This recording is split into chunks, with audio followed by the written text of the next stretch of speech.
everyone. I am Rebecca Peters, a member of the organizing committee and a PhD candidate at in the Department of Religion at Florida State University. Thank you for joining us for the 7th annual South Asian Media and Cultural Studies Conference that we are presenting virtually here. This is the keynote and Anderson Ashby Leadership on Journalism and Public Affairs lecture by Dr. Deb Eichott. For those viewing on YouTube live stream, welcome. Please feel free to drop questions into the chat feature on YouTube at any time. We will compile them and ask as many as possible to our speaker during the Q&A after his presentation. Now I would like to welcome Dr. John Mayo, Director of the William A. Kerr Intercultural Education and Dialogue Initiative at Florida State University, to introduce the speaker. Thank you, Rebecca, and good day to everyone, wherever you are and in whatever time zone. On behalf of FSU's College of Social Sciences and Public Policy and the Anderson Ashby Lectureship on Journalism and Public Policy, I too wish to welcome you to today's global conference. Before introducing our keynote speaker, I want to give a special welcome to our participants from South Asia and to Miss Florence Ashby. It was Flo and her late husband Laird, both FSU graduates, who endowed the lectureship in 2005. Our keynote speaker is Dr. Deb Eichott. He is a distinguished professor of journalism at the Hussman School of Media and Journalism at the University of North Carolina, Chapel Hill. Before coming to the US from India for graduate study in 1992, Deb was a reporter for the Ananda Basar Patrikas Telegraph, which is an English language newspaper published throughout India. He covered politics, education, and culture throughout India, as well as in neighboring countries. He also filed reports for the BBC's World Service.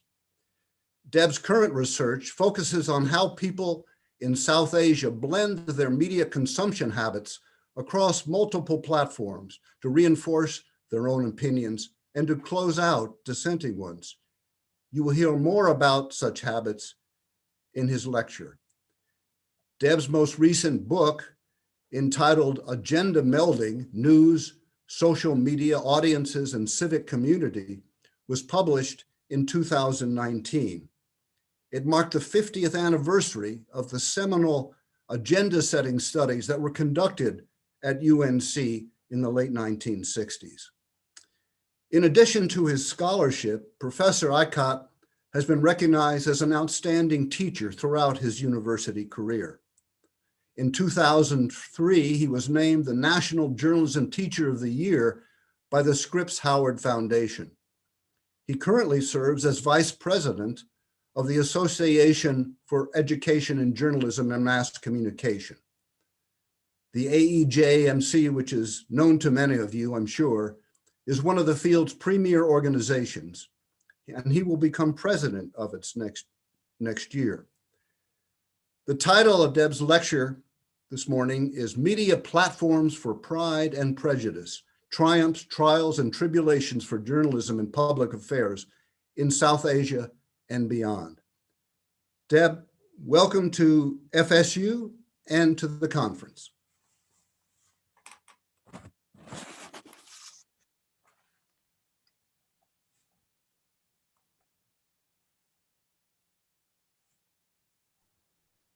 Thank you, Dean Mayo, for that kind introduction. Can you all hear me okay? Yeah. I have a bad habit to mute myself, which is not a good thing on Zoom. So thank you, Dean Mayo, for that kind introduction. And I'm honored to be here, honored to be with you on Zoom, although I would have loved to be in sunny Florida with you, which I hear is not sunny today and it's cold. But anyway, let's get started. And I do want to mention that I would like to engage with you in a discussion. So feel free to stop me anytime if you like on any questions that you have. And I would be happy to work with you on that. I really want this to be an interactive session. So as Dean Mayo mentioned, that this would be a discussion on media platforms for Pride and Prejudice. But before I do that, I wanted to thank you all for attending. I especially wanted to thank uh,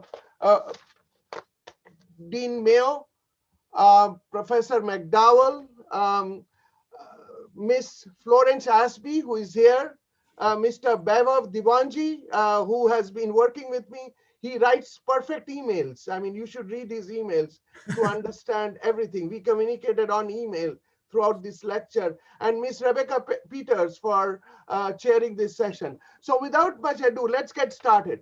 So today's agenda is very simple. I have a lot of slides, so I'll go very fast. So please fasten your seatbelts. I will talk about media and journalism in South Asia, and you would have some perspectives on that. We will also talk about public affairs in our democracies. I will have a lot of perspectives on free speech, and I would be curious to know what you want to think or what you think about it. I will have several visual and verbal cues, and we will go very fast. Stop me if you want, if you have questions. So I wanted to quickly introduce myself, although Dean Mayo did a better job than I could do. But I wanted to tell you, I was born in India. I worked for the Telegraph newspaper. And as Dean Mayo mentioned, I reported for the BBC. That's the building that you see is Carroll Hall, home of the school, Hussman School of Media and Journalism.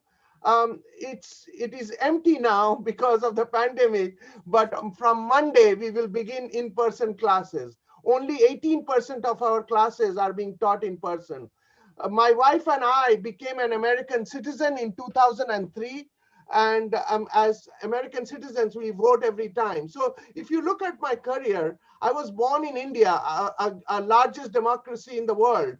And I have thrived, created trouble, and reveled in the democracy that is the United States, which is as vibrant as it gets. I got my PhD from Ohio, and I have been associated with ICA, AEJMC, Pointer, and other organizations. And I also have been working on research projects with Scripps Howards after they honored me for being the Teacher of the Year. But today, I would like to share something more important. Let's go back to India. Not only India, the British Empire. This is in the 19th century. As you know, the sun never set on that British Empire. And what it did was, it created India, right? It created the concept of the Indian subcontinent. This is undivided India over 18th century, 19th century. As you can see, there are little provinces, but today's India, which is a very significant smaller part of the bigger India, although we identify it as a subcontinent now. So the South Asian subcontinent has a dominant role in politics. If you can believe it, it is the home of 1/4 of the world's population. I actually calculated it to give you this figure. And then here are some key countries. And I put the flags in there so that you would associate with them. And I know a lot of our participants have associations with that. And even if you do not live in South Asia, the diaspora of South Asia affects you all. Right? Think of your communities. I can almost bet, without knowing which community you live, there is a South Asian restaurant that sells good food and you all enjoy. And so South Asia has an important aspect in our culture. So I very much treasure FSU's commitment to international education, including South Asia. So I'm honored to be with you today. Much as I love South Asia, there are problems in South Asia. And I pulled together a map of Asia, or this chart of Asia. I'll share with you a lot of charts. As you can see, at one end, Japan has very good internet freedom, I mean, by comparison, and China has the worst. But if you look at all the South Asian nations, they're in kind of in the middle. India, they're in the middle. with kind of a little more than 50% freedom. Sri Lanka, below 50%, Bangladesh, like 40%, and then Pakistan, just a quarter. So as you can see, this is a very important issue, but this is an old chart. It was in 2019. I'm sorry to say it has gotten worse, and I'll tell you why in a minute.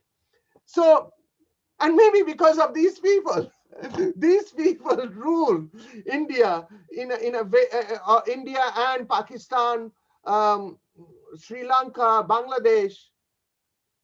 I'm going to skip Myanmar for a minute, Bhutan and Nepal. Why did I skip Myanmar? Because Myanmar had a change in leadership, and Min Aung Hlaing is now going to be ruling, and Aung San Suu Kyi, the democratic leader, is out, and you can almost hear of updates. So as you can see, in terms of media, culture, and technology, South Asia is not only a concept that is a geographical concept, it has almost a worldwide significance. And why? Because it is home to some vibrant democracies, and believe it or not, they are supported by good press, good journalism. Don't take my word for it. There are some researchers who are trying to explore how will journalism be affected due to the pandemic. As you know, there were no printed copies for some time in India, but the KPMG, which analyzes marketing and everything, it concluded that the COVID's impact on print media will be low. Can anybody take a guess on why it would be low? So I wanted to stop here, and I wanted to just table a question or share a question. Why are print media thriving in South Asia? Uh, I know, I mean, whatever your acquaintance with South Asia, you know that print media, newspapers, magazines are thriving. Why? Which media platforms do people trust in South Asia? An alternative to, like the traditional newspapers are media platforms, right? Today, you have newspapers being delivered on media platforms. So as we go through this, I'm going to see if you have an answer. But before you come up with an answer, I wanted to tell you my theory so that you can tell me whether you agree or not. So print media has been thriving. Why am I asking this as a question? Because in the United States, in the USA, and in other nations like United Kingdom, Germany, France, all the Western democracies, print media is on a downturn. I mean, it's a pity to see all these newspapers closing down. And the reason is very simple: internet connectivity. South Asia has very low internet connectivity as compared to the United States. It has 90%. If you go to England, it's almost like 89%. Germany, 100%. And one of my students told me in South Korea, it's 103%. I said, how? And he said that, well, there are people having multiple internet connections. So internet penetrations is more than 100. So you almost take it for granted. So as long as internet penetration is low, India will have a thriving print media. And there is another reason. This goes back to my topic, the pride and prejudice in media platforms. So media platforms were not designed to be news sources, as we all know. They were designed for communication. You and I communicate, and if I have some nefarious intentions, I can spread rumors. There's nothing preventing me from preventing rumors. This is a picture from Bangladesh. There are a lot of people in parts of South Asia who do not want to read or subscribe to 5 newspapers. So what they do is they go to a common area, like this is like a news wall, if you will, and they have all these newspapers that are pasted, and it creates more engagement and readership. And look at this, I love this picture. Look at all the political posters right above it. And if you look closely, the father of Bangladesh, Mujibur Rahman's picture is right there because his political party is thriving in Bangladesh. So as you can see, news entities are run by professional people. So in contrast to media platforms, they do a better job of conveying the truth and contributing to a democracy. For example, it's not only contributing to a democracy, it's defining the media narrative. So I wanted to share with you 5 newspaper front pages, just the top half, as they say, above the fold, of 5 newspapers that interpreted or that narrated to its audience in India and beyond, because a lot of people who were residents of India and who read maybe the Telegraph or the Hindustan Times still read it. I'm one of them. I worked at the Telegraph, so I read the Telegraph almost every day and keep up with India. So as you can see, so I don't know if any of them screams at you, but one of them did. Times of India readers thought the title, Ku Klux Klan, Don Triggers Mob and Rob Bid, took the audience by storm. And I have written better headlines than this, but I do want to tell you that there was a lot of impact. So in other words, and I'll let you take a minute to read these comments, I wanted to tell you the newspapers or news entities in South Asia are engaging their audience, something I don't think our newspapers in the United States, I say this because I live in the United States, doesn't do a great job of it. I mean, occasionally you have newspapers engaging, or news entities on Twitter engaging people, but we can do more. And South Asia news entities do more. They're not only just conveying news, they're making something fun. For example, Times of India started this great feature of having an artist make masthead artwork. Now, you remember Doodle, Google has this Doodle where, they invite various kinds. So this is like a Doodle. And it's like the top one is the World Yoga Day, the first one. The second one is International Tiger Day. All the tigers are there. The third one is New Year's Eve 2019. The fourth one is New Year's Eve 2020, complete with the bird, with the cake. And the last one is basically celebrating nature. So think of that. Newspapers are having innovative ways by which they engage their audience. But truth be told, newspapers are having problems with economy, with revenues. And so they are having a lot of issues. So there is a big issue that whether democracies will survive. As you can see, this Ed Stein's ink cartoon, and it was drawn in 2008. So, 12 years later, it has gotten worse. Why has it gotten worse? Because of tools that we all use. We are now using a tool. I'm communicating with you through Zoom and through the internet. So there are so many tools, so little time. So we engaged in a research project where we found out, and we wrote a book in 2019 on it, that we are no more like just looking at one news entity to create our news. We construct our community from information that we see. Think of how many times you search the internet for a news. And then there are information that seeks us. For example, how many times you get a ping on your mobile phone or a feed that says, hey, this is what is going on. So we theorized how people mix, meld, and merge the news to create a coherent picture. And it may not be a coherent picture, which was illustrated by the Capitol storming. Some people had an incoherent picture that election was stolen, and so they found that they would go and protest. And why is this happening? Because if you look at your left, the traditional media has an agenda, right? It gives you a news agenda, and then the social media also shares with you a news agenda, right? There are people protesting. We think of the Me Too movement. The Me Too movement was initiated on social media. And a year later, the Me Too movement started in South Asia. Like, as you remember, 2017, October, the Me Too movement started all over the world. But in India, it was a year late, 2018. but think of social media creating an agenda. But then there are audience agendas, right? You and I can share things. And so today's media agenda melding, which is the melding of all these agendas in our digital society, is a combination of all three elements. And what are some of the, why are these elements happening? That's because even our leaders, our world leaders, this is Twiplopacy.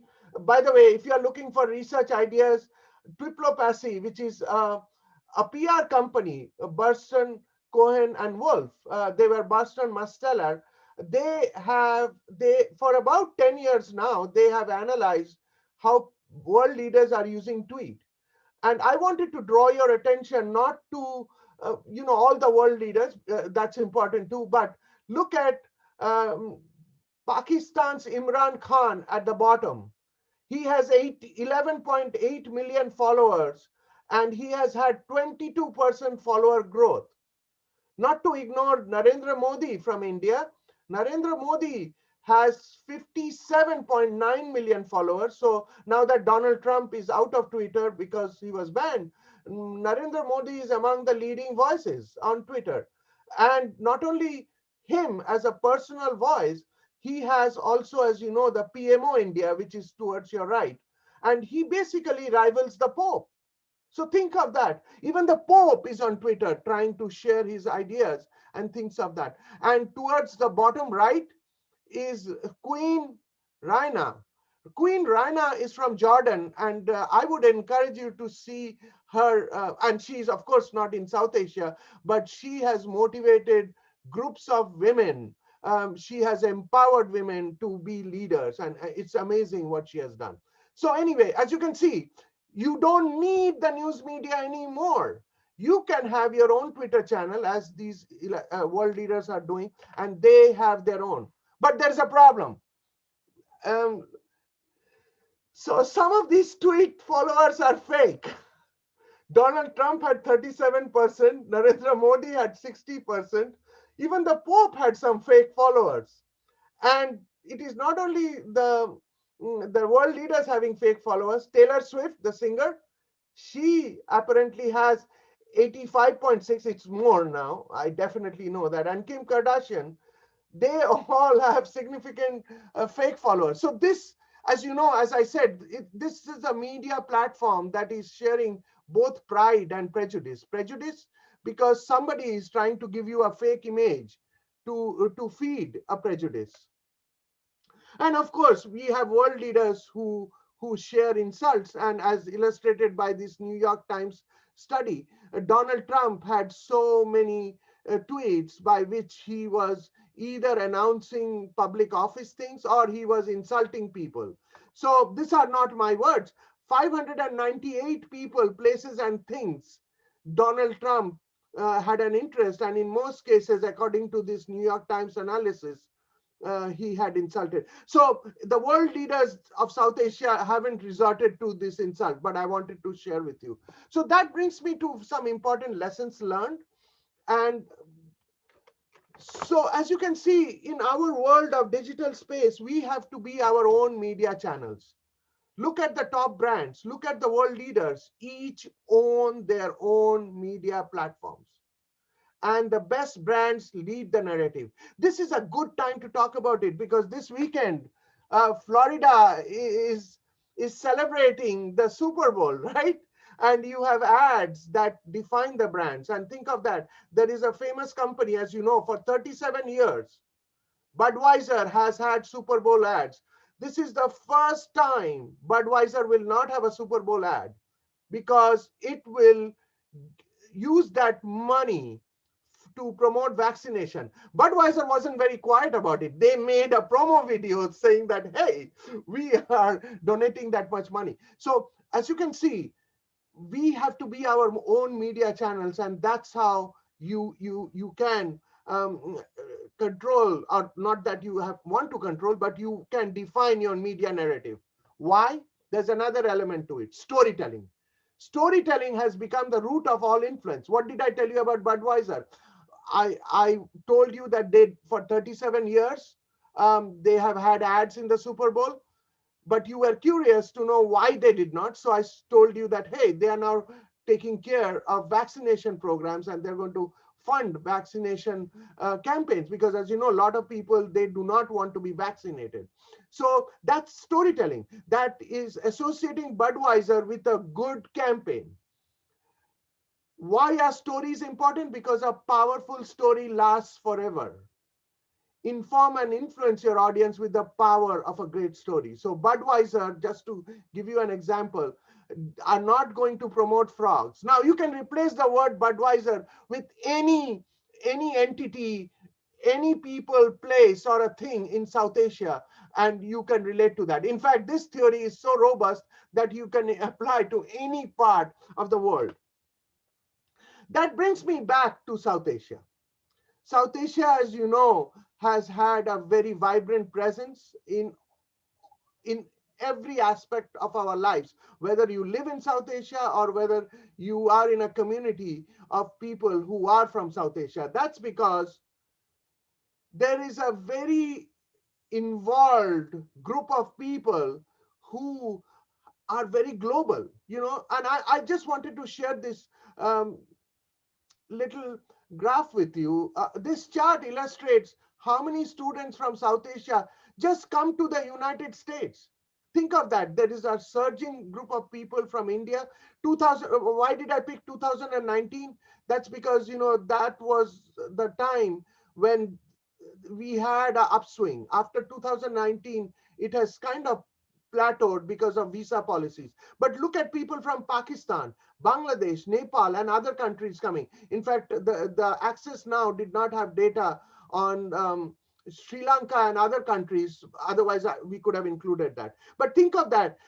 Some of these South Asian students are getting a global education, and some of them stay back, some of them become world citizens, creating and contributing to the diaspora. This is another important thing about South Asia. South Asia is not only limited by a geography, it creates global connections. Don't take my word for it. See these migration flows. Think of how many arrows are going from South Asia to other continents of the world.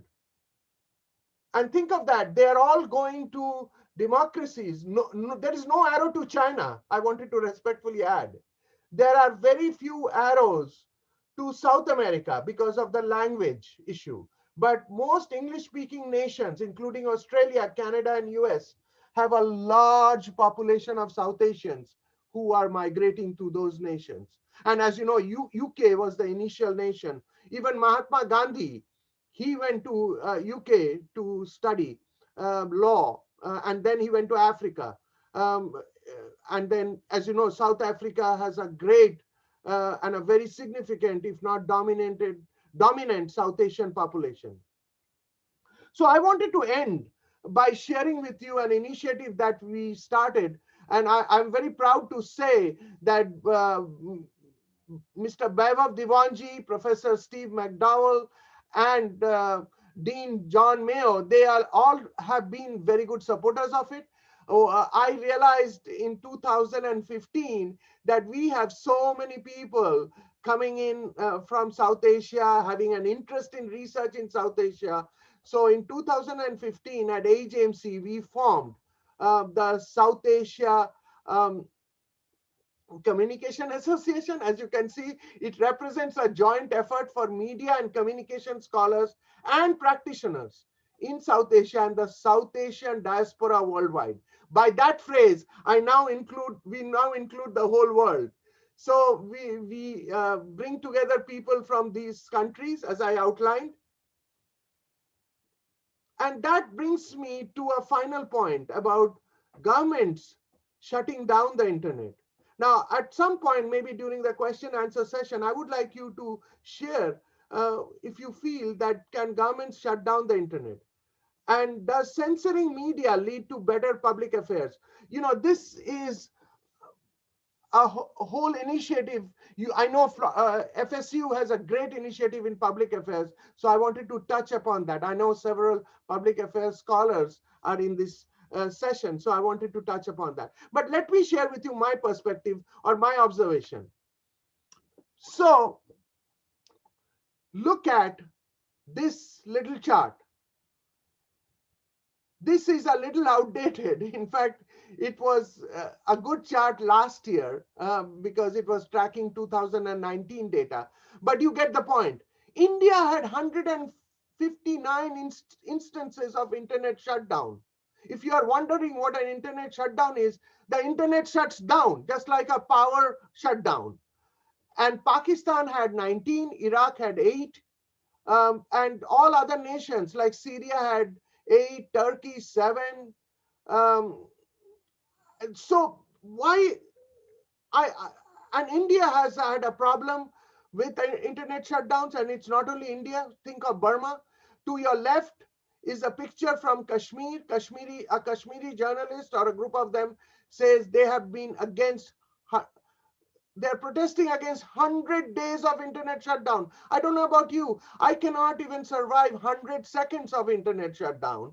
And here we have 100 minutes, 100 days of internet shutdown. And on your right is are a bunch of university students protesting against internet shutdown in Burma.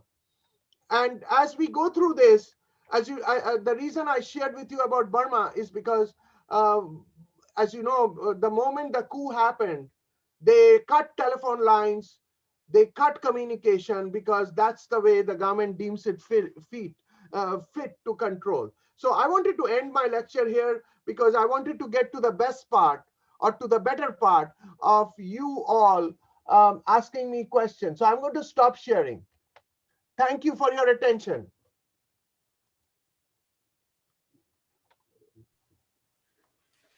Thank you very much, Professor Icott, for that very, very comprehensive and informative survey of the region.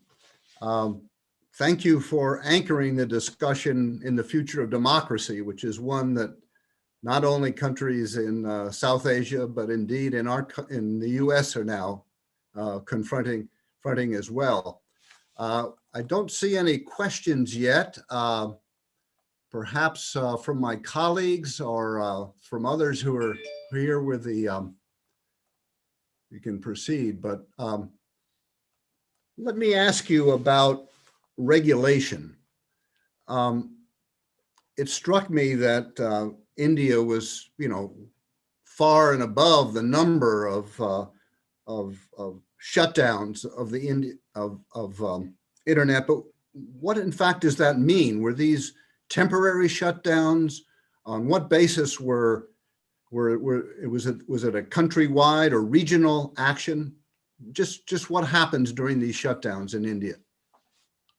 So I'm glad you asked me that question. In fact, this has a funny story because the people in India never realized that you could shut down the internet. Like in this country, can you imagine thinking that somebody would shut down your internet? I mean, unless there is a problem with your internet provider. So what had happened is during the revolutions in Egypt about almost 12 years ago now, what had happened is some of the Egyptian engineers had figured out how to get off the hub and basically shut out the internet because, during the Arab Spring, there was all these revolution happening on the internet. And so the Egyptian authorities saw that it would be prudent to shut down the internet. So the engineers in India adopted the same strategy. And so if you are an internet provider in India or any part of South Asia, because Myanmar, parts of Sri Lanka, Pakistan, they are involved. So if you are trying to provide internet in South Asia, and why wouldn't you? Because it has a large population and you want to benefit from that revenue. So there is a condition that you have to agree to if you are a company, that you would be willing to shut down your internet according to regions. So Dean Mayo, your question was very relevant. Kashmir, as you know, which is the northern part of India, and that's a disputed territory with Pakistan, and that has gone on for more than 60 years. And Pakistan believes that it owns a part of Kashmir and it occupies that. India believes that Kashmir is part of India. So that is why you have Pak occupied Kashmir, POK, and there has been conflict. So Pakistan has all these tensions over Kashmir, and Kashmir has been a volatile place. So the Indian authorities have shut out internet in Kashmir so that people are not exchanging information. So it has affected a lot of people, like food delivery people are affected. There are people in Pakistan who really have been very confused about it, because there are a lot of Kashmiris who have thriving home businesses by which they do craft and things like that. And then that craft is sold over the internet. But with the internet being shut down, they will shut off the internet in Kashmir. So Kashmir is the big region.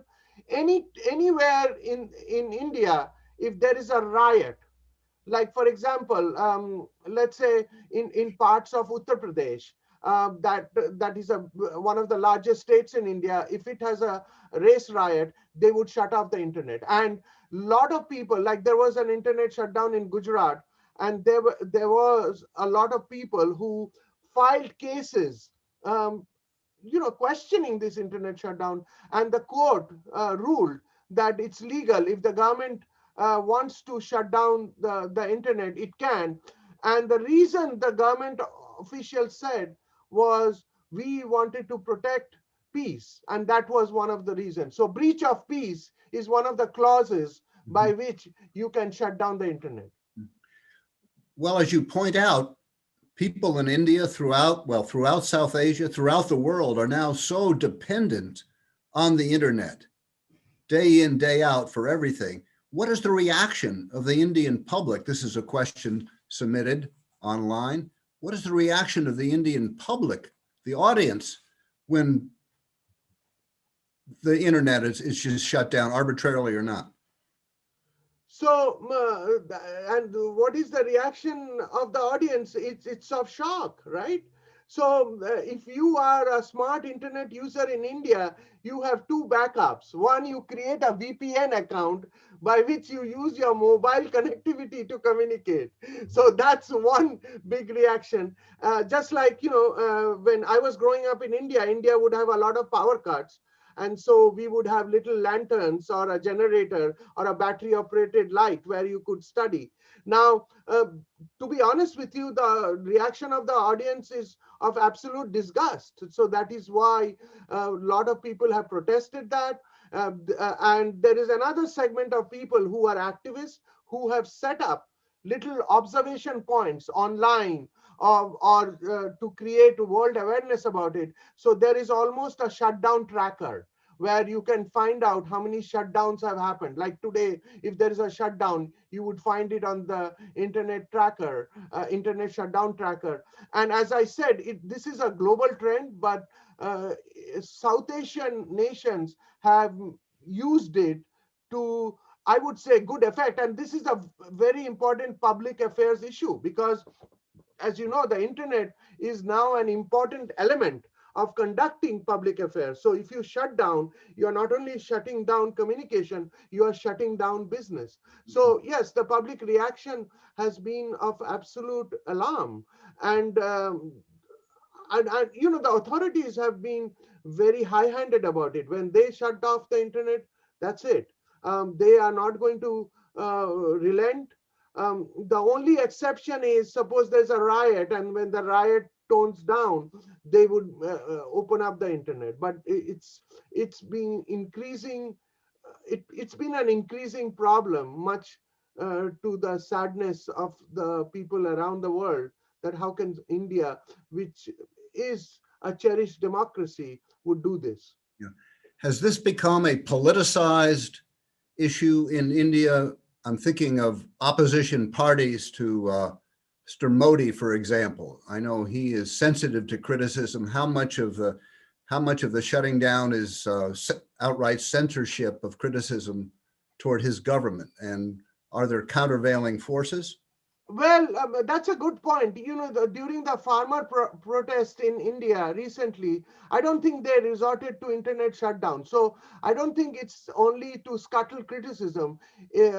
At least that's not. And if you are trying to scuttle criticism, you won't be successful because, as you know, there are so many expatriate Indians and South Asians who will communicate for you. Like you can just call them and they could post on the internet, which is the problem China had. China, as you know, has, as illustrated by the chart I showed you, that China has internet censorship. Don't take my word for it. Google doesn't survive in China because it protests internet censorship. So, but there are so many expatriate Chinese all around the world who will convey the message.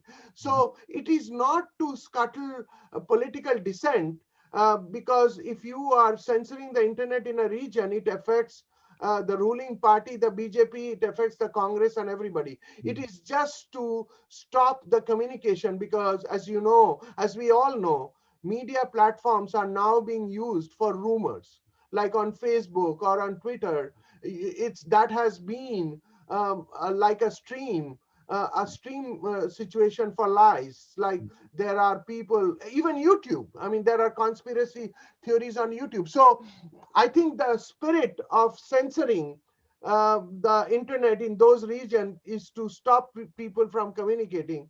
And nowadays, as you can well understand, most people are communicating on the internet. Even telephone lines work through the internet, so that has been a big issue. So talking about the other way to just have a way around it, you get a mobile connection where you get a VPN connection, which is what people are doing in Kashmir to Mhm, bypass the traditional broadband internet mhm, and to still have communication links. mhm.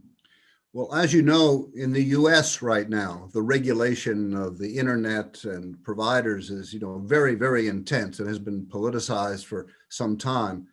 Um, what factors are influencing the future of regulation in India and other South Asian nations?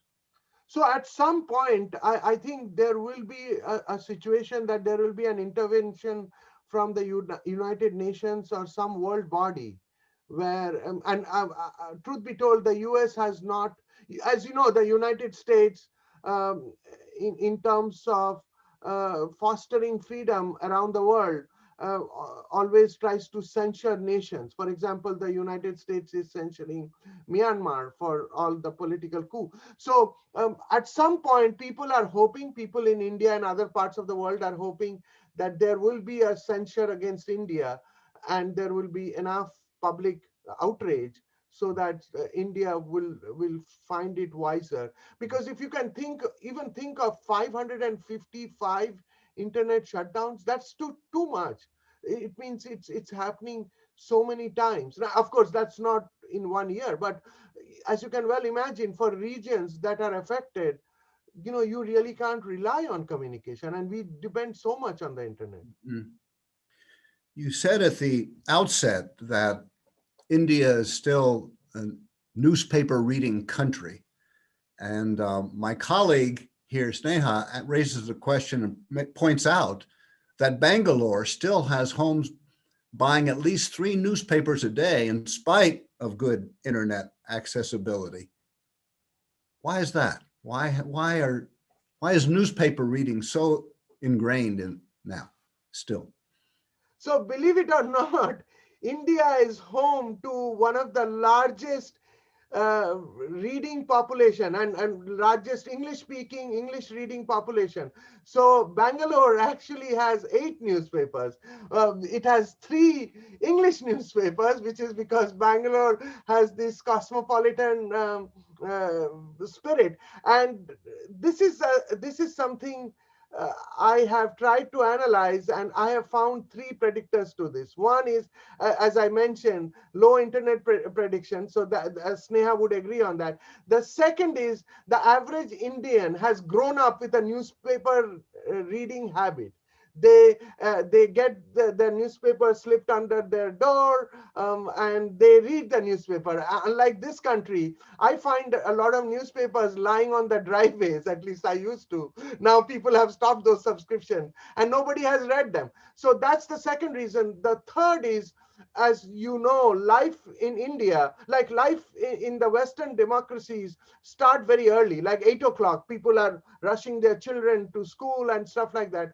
Life in India, I mean, you could say that life in India still starts at 9 o'clock, but it's more relaxed. People have more time reading a newspaper. And truth be told, to Sneha's point, a lot of people just subscribe to a newspaper by habit. I'm not sure they're reading the entire newspaper. It's part of a cultural thing that, hey, I want to subscribe for a newspaper. And that's just like you get all these utilities. Newspaper, the newspaper wala, as they say, is one of the staples. And it's not only newspapers, it's magazines. India Today is a magazine that all it does, it sums up the news. And it has done that for 45 years.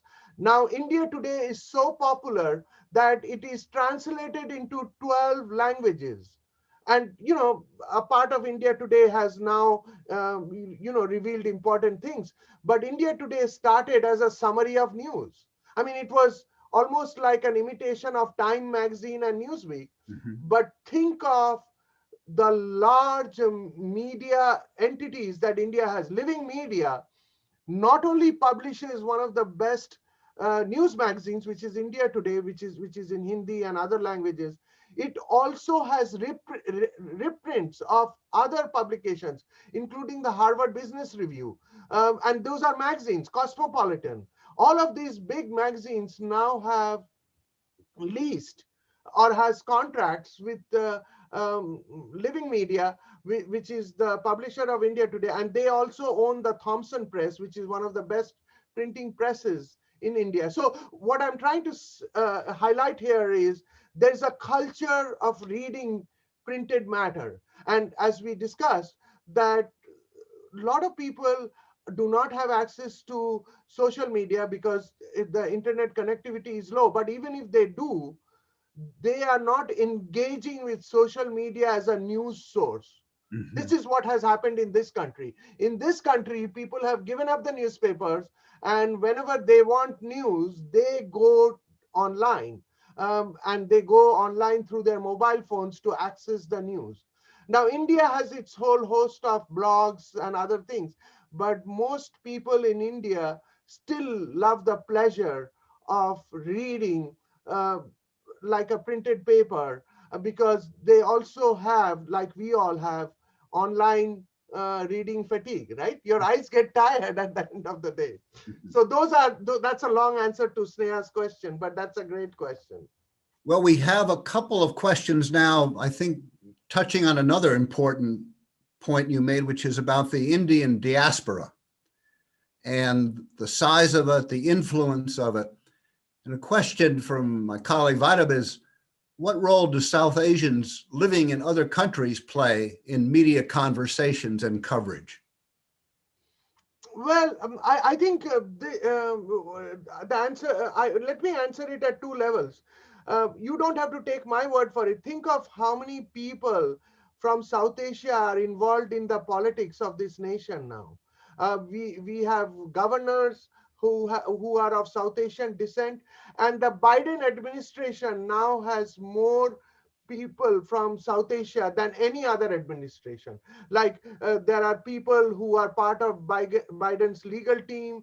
His speechwriter is from South Asia. So I think like all parts of society, I think people of South Asian descent or part of the diaspora are having big involvement in India, and a big involvement in the United States. And these are not only people from India, these are people from Pakistan, and a lot of people joke that, there are some hospitals where in the operation theater, the doctor plays South Asian music because he wants to be at peace while he is doing his operations. And think of even England. The mayor of London is of South Asian descent.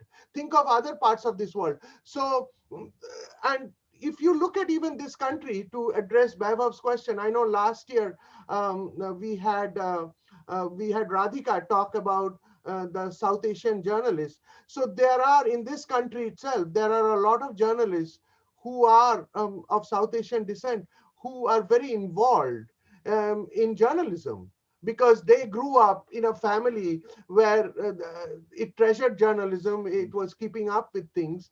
And I think that's an important element. But I would say you could even find some other community like Irish Americans who have an influence in media. So not to go regional about it, but I do want to tell you that uh, South Asian professionals and people are making an impact in all aspects of lives. Mhm. You also mentioned the close ties that are maintained by people in the diaspora, yourself included. You mentioned keeping up on a daily basis with the media scene in India. A question from a YouTube uh, participant. Many families face problems contacting their children studying during internet shutdowns. How does this kind of regulation impact the kind of agenda melding that you've been talking about? So, as you can well imagine, this has been a big issue and a problem. And the little secret is two words: WhatsApp. So, a lot of families are now subscribing to WhatsApp, not because they like to read the text messages and the funny videos and all the forwards, but WhatsApp provides a free opportunity and a reliable opportunity to for telephony. So let's say I have a child in some remote part of India, and I wanted to communicate with him or her. I can use WhatsApp to do that. And again, as I mentioned, the mobile telephony is not part of the censorship, because it cannot be controlled that way. So you can almost use that mobile app to communicate. But it's a problem. There have been situations where even the VPN facilities have been clamped down. So this is a problem that is happening all over the world. And I think a lot of people even use the old style mail. They write a letter to their child. You can't stop old style mail. Uh, Professor, some critics are concerned in this country, media scholars, that the pandemic could be the death knell for local journalism. There's a trend, as you know far better than I, that local newspapers across the United States are suffering terribly. Uh, Jobs in local news, I'm talking about newspapers now, particularly. What accounts for the vibrant local journalism in India that doesn't seem to be surviving much longer in this country, particularly investigative journalism? So we explored that, and one of the things that we found, that journalism thrives in a community which has many problems. Think of that. Life in the United States, on any of the developed democracies, is comparatively a little easier. You don't have to deal with potholes. You don't have to deal with telephone lines that do not work. You don't have to stand in line to get a connection to your gas line or things like that. So, obviously there are more opportunities for local engagement. And in various communities of South Asia, people want to be informed about the local issues that are happening.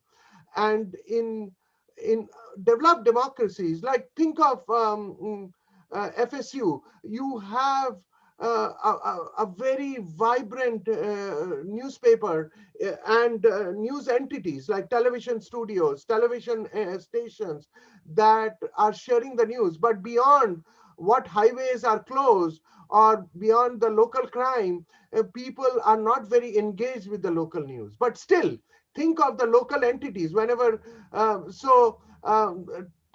there's a hurricane, God forbid, whenever there is a hurricane, see how the local media are engaged. They will give you a list of school closings. They will give you details about evacuations and communities. So think of that. Whenever a community is faced with a problem, there is a strong local community engagement. And I think also local journalism also gravitates to some investment, right? If newspapers, so Facebook, Twitter, they are supposedly giving you the news, but they have not paid even $1 to a journalist, right? They are not spending any money to gather or invest the news, right? They are just a carrier of that news. And how are they carrying? They are giving you the New York Times or the Tallahassee Democrat and all of those details. So in many ways, uh, there are strong newspapers, and Florida is home to so many of them that have invested in the journalism, and that has gone away.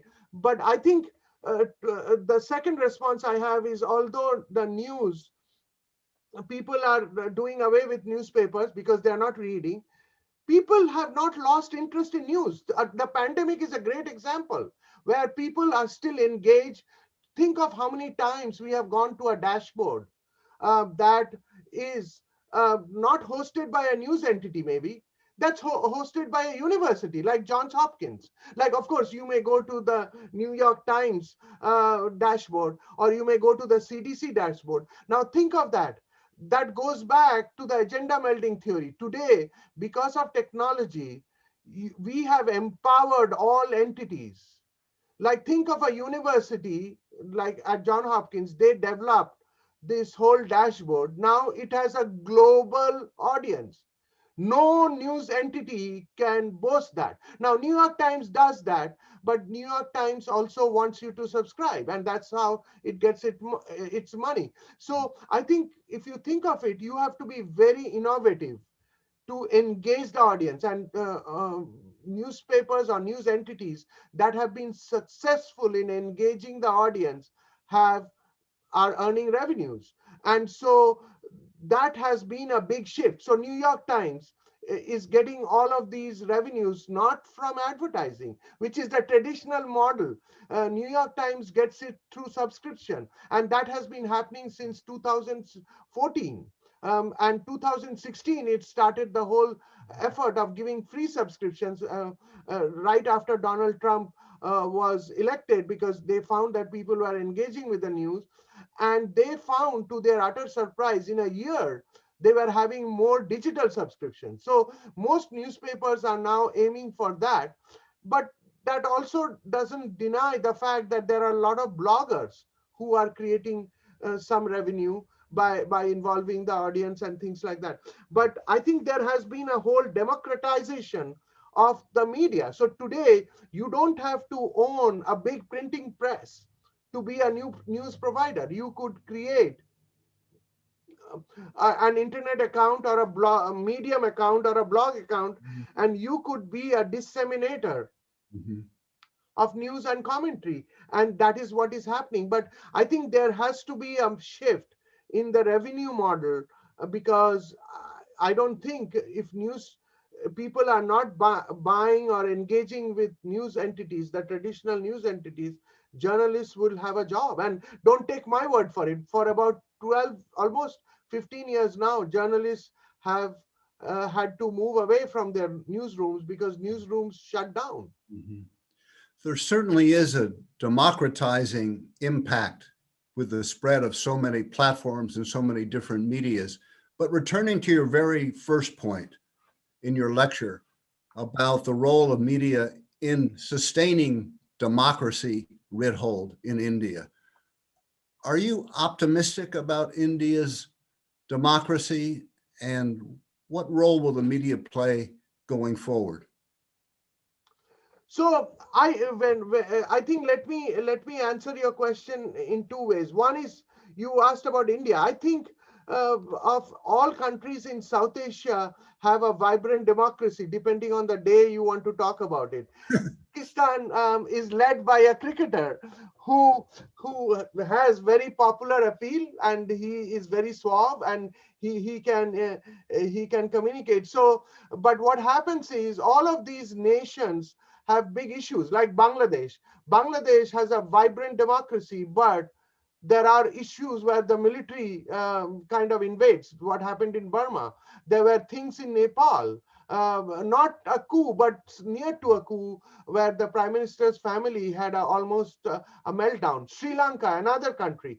So India kind of has a situation where the military somehow hasn't had historically so much power to invade everything. Although I don't know, some of this could happen, but the worst kind of situation, the death of democracy in India was in 1975, when the Prime Minister of India, as we all know, she shut off power to the printing presses, arrested the opposition leaders, and proclaimed an 18-month emergency. So the emergency, I survived the emergency, although I was a high school student. But I do want to tell you, once we were out of the emergency, three things happened. One, Indira Gandhi lost power and reputation, which was terrible. And she came back to power, showing the strength of an Indian democracy. There was a big media boom. All of the media entities that you see today got a very important realization that we had the magazine boom. Actually, India Today was started in the middle of the emergency. And last but not the least, I think all politicians in India, just to name one country, they have learned an important lesson that if you try to censor or if you try to clamp an emergency in India, your political career is doomed. And that's what happened to Indira Gandhi. And of course, the Nehru family still has a lot of political mileage in India. But as we have seen with the election of leaders recently, we have almost democratized the kind of people who are getting to public offices. There are definitely more women who are getting elected, which is an important aspect. There are more people from marginal groups who are getting elected. And also, I think the big issue for India is, and in parts of South Asia, is this religious fundamentalism, because the average, I wanted to say for India, the average people in India, they are not religious fundamentalists. It is a great strategy when you see that the dominant religion of a place like is more than 70% Hindus, to make a Hindu fundamentalistic movement. Of course, it would resonate with the majority of the people. The problem is that I think that's a bigger problem in India, the way I see it, to its democracy. Mhm. Well, I'm encouraged, and I'm sure many of our participants this morning are encouraged by those final thoughts. You have provided such a wonderful overview of the situation in India and by extension, the region. And you've also framed so many important questions that will be pursued in the next 2.5 days with our conference. So Professor Eichhardt, I want to thank you for being here, for sharing your experience, for sharing your research, and for sharing your optimism about the media and its role in democracy in South Asia and other regions. So I think with that, thanks. I want to turn it back over to our moderator, Professor Peters, and she will be able to highlight what's coming next in our conference this morning. Thank you, Dean Mayo, for this opportunity. And you have such a lineup of wonderful speakers at this conference. I used to follow it over the years, so I'm not only honored to be part of this, I'm looking forward to attending some of your sessions. So this is excellent, and I'm so glad you are doing this even in this pandemic. Thank you, sir. Well, thank you guys, both Dr. Eichhardt and Dr. Mayo. That was a fantastic, interesting keynote and Q&A. Just a few comments that have been also shared by the YouTube audience. There was Someone mentioned a fascinating point about the relationship with local issues and conflicts that drives demand for local news. And that easier life locally demands more local news happens. That's a really great point. Another point was that the New York Times growth has happened at the cost of local newspapers, which is a problem. And several other people said it was very informative. And we thank you so much. It was a great keynote and a great way to start us off on this conference.